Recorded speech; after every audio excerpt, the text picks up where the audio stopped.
Election reform को लेकर मैं इतना ही कहूँगा कि अगर हमारे जीवन में सरकारों ने, मोदी सरकार ने पिछले 10 वर्षों में अंग्रेजों के समय के हज़ारों कानूनों को ख़त्म कर दिया, आज़ाद भारत के नए कानून लेकर आ गए, जीवन में बदलाव ले आए और रिफॉर्म्स ला रहे हैं जीवन को और सुगम और सुंदर और बेहतर बनाने के लिए। तो अगर इलेक्शन कमीशन ने भी रिफॉर्म्स लाए हैं कि सच्चे वोटर को उसका पक्का अधिकार देने के लिए, तो इसमें किसी को विरोध नहीं करना चाहिए।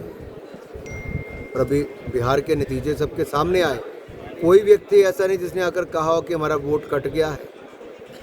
सभी पॉलिटिकल पार्टीज़ के पास अवसर था।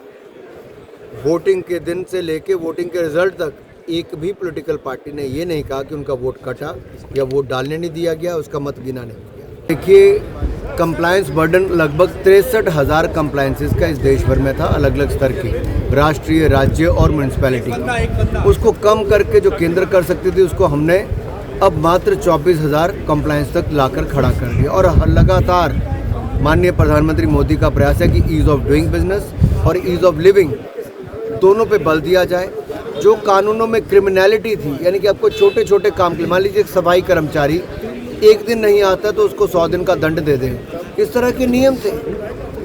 इन सब में रिफॉर्म्स लाने का काम नरेंद्र मोदी जी की सरकार ने किया है। ईज़ ऑफ डूइंग और ईज़ ऑफ लिविंग को बल दिया है और आगे भी कितने और रिफॉर्म्स करने हैं उसके लिए भी जन विश्वास बिल 2 लाने का काम जो भी कमेटी बनी है उसके माध्यम से हो रहा है। जनता का विश्वास भी जीता है, जनता के लिए योजनाएं भी लेके आए, जनता के जीवन में सुधार भी किया है।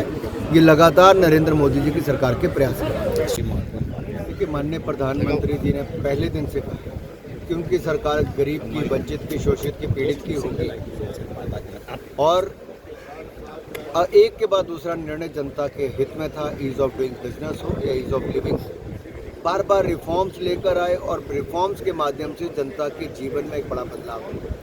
उनके प्रोग्राम पॉलिसीज़ हो वो भी जनता के जीवन में सुधार लाने के लिए, प्रति व्यक्ति आय बढ़ाने के लिए। लेकिन देश के बैंकों में हज़ारों करोड़ रुपया, लगभग 78,000 करोड़ रुपया तो केवल बैंकों में ऐसा पड़ा है जो इस देश की जनता का है, जो जमा करा के भूल गए। उनको वापस दिलाने की नई मुहिम माननीय प्रधानमंत्री नरेंद्र मोदी जी ने छेड़ी है। गांव-गांव से डेटा इकट्ठा किया जा रहा है, जिसका पैसा है उसको वापस दिया जा रहा है।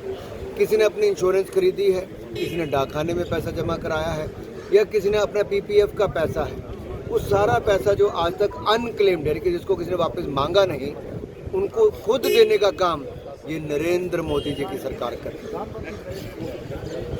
लेकिन ease of Download our News Nation app